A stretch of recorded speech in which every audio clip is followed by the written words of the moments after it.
আরজিকর কাণ্ডের জেরে প্রতিবাদ, পুরস্কার ফেরত দিচ্ছেন আরও এক নাট্য পরিচালক। পুরস্কার হিসেবে পাওয়া 30,000 টাকাও ফেরাচ্ছেন নাট্য পরিচালক বিপ্লব বন্দ্যোপাধ্যায়। আর এই পুরস্কারের বিনিময়ে প্রশ্নহীন আনুগত্য চেয়েছিল সরকার। আনুগত্যের চাহিদা ঘৃণা ভরে প্রত্যাখ্যান করছি জানিয়েছেন বিপ্লব বন্দ্যোপাধ্যায়। সেরা নির্দেশক হিসেবে চলতি বছরে পশ্চিমবঙ্গ নাট্য একাডেমি পুরস্কারে ভূষিত হয়েছিলেন বিপ্লব বন্দ্যোপাধ্যায়। তিনি পুরস্কার ফেরত দিচ্ছেন আরজিকর কাণ্ডের প্রতিবাদে।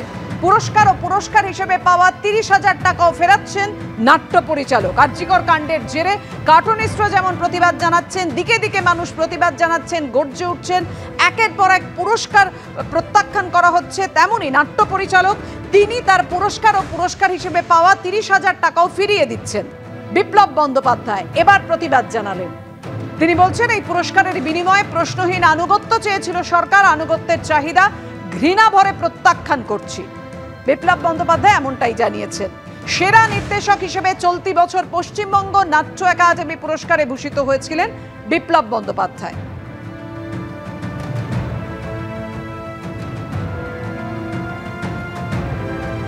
সরকারি পুরস্কার ফেরাচ্ছেন পরিচালক বিপ্লব বন্দ্যোপাধ্যায়। পুরস্কার ফেরত দিচ্ছেন তিনি আরজিকর কাণ্ডের প্রতিবাদে এবং পুরস্কার হিসেবে পাওয়া 30,000 টাকাও ফিরিয়ে দিচ্ছেন নাট্য পরিচালক বিপ্লব বন্দ্যোপাধ্যায়।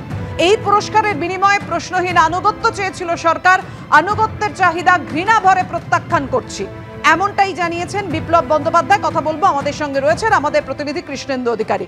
কৃষ্ণেন্দু, বিপ্লব বন্দ্যোপাধ্যায় আর কি জানালেন? দেখো, বিপ্লব বন্দ্যোপাধ্যায় এই যে আরজিকরের ঘটনা এবং তাকে ঘিরে যে পরিস্থিতি তৈরি হয়েছে তারই প্রতিবাদে আজকে পুরস্কার ফিরিয়ে দেওয়ার সিদ্ধান্ত নিয়েছেন এবং পাশাপাশি তৃণমূল বিধায়ক কাঞ্চন মল্লিকের যে বক্তব্য, যারা প্রতিবাদ করছেন তাদের সরকারি পুরস্কার ফেরাবেন না, এই যে তার মন্তব্য, সেই মন্তব্যের পরিপ্রেক্ষিতেও তার এই পুরস্কার ফিরিয়ে দেওয়ার সিদ্ধান্ত বলে তিনি নিজেই জানাচ্ছেন। বিপ্লব বন্দ্যোপাধ্যায় 2024 সালের এই ফেব্রুয়ারি মাসে শুরুতে শিশির মঞ্চে তার নাটকের জন্য নির্দেশক হিসেবে, সেরা নির্দেশক হিসেবে পুরস্কার পেয়েছিলেন, পশ্চিমবঙ্গ সরকারের পুরস্কার, নাট্য একাডেমির পুরস্কার, এবং সেই পুরস্কার তিনি আজকে ফিরিয়ে দিচ্ছেন এবং তিনি বলছেন যে কাঞ্চন মল্লিকের যে সরকারি পুরস্কার প্রত্যাখ্যানের বিষয়ে তার যে বিবৃতি তাকে আহত করেছে এবং গোটা বিষয়ে আরজিকর কাণ্ডে যেভাবে প্রত্যেকের মধ্যে ক্ষোভ, যেভাবে ঘৃণা তৈরি হয়েছে, তিনিও তার শরিক। সুতরাং সেক্ষেত্রে তিনি এই পুরস্কার গ্রহণ করতে চান না।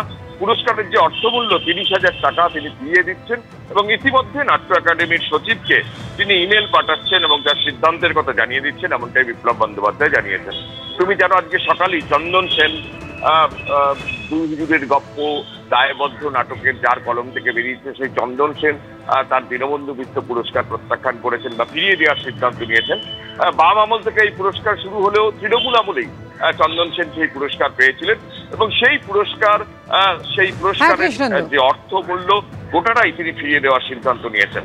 অর্থাৎ একদিকে চন্দন সেন, তারপরে বিপ্লব বন্দ্যোপাধ্যায় একে একে পুরস্কার ফেরানোর সিদ্ধান্ত, সরকারি পুরস্কার ফেরানোর সিদ্ধান্তের কথা আজকে ঘোষণা করেছেন। ধন্যবাদ তোমায়।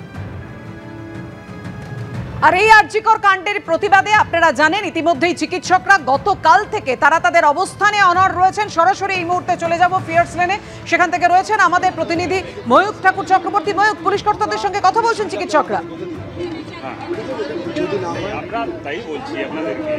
দেখো, এই মুহূর্তে যে ছবি আমরা দেখাবো, কলকাতা পুলিশের অ্যাডিশনাল সিপি 2 এবং আরো বেশ কয়েকজন সিনিয়র অফিসার, তারা আন্দোলনরত চিকিৎসক, তাদের সাথে কথা বলছেন। তো যাবো স্যার, আপনি তো আমাদের দেখেছেন প্রথম দিন থেকে, আমরা কোনো রকম বিশৃঙ্খলা করিনি। আমরা 7-8টা যে মিছিল করেছি একদম শান্তিপূর্ণ মিছিল করেছি, কোনো রকম কোনো অশান্তি করিনি। আমরা আমাদের ব্যবস্থা ট্রিপল করে দিয়েছি।